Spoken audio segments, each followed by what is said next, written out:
Πάλι ήρθε η Δευτέρα κι η ρουτίνα με τραβά. Ξύπνα, πλήσου, ντύσου κι έλα και ξεκίνα για δουλειά.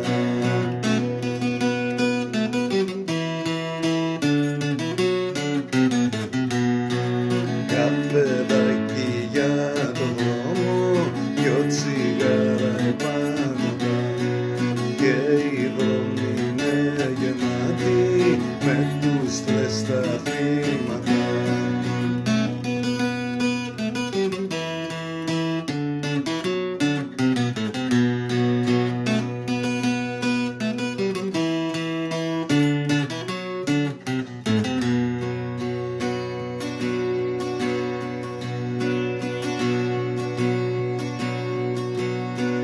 Το 8ωρο περνάει, μα το άγχος είναι χά.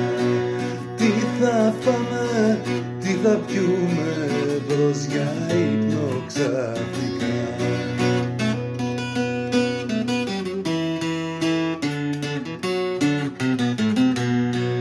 Δεν μου φτάνει η σκοτούρα, τη βήρα βιοκίνητο.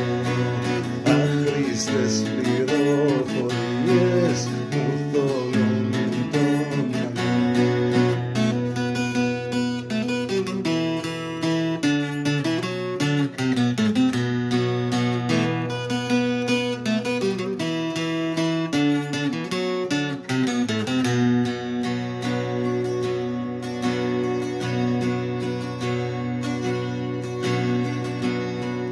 Πέρασε κι αυτή η βδομάδα και κοντεύει η Κυριακή. Με κρασί θα προσπαθήσω να περάσει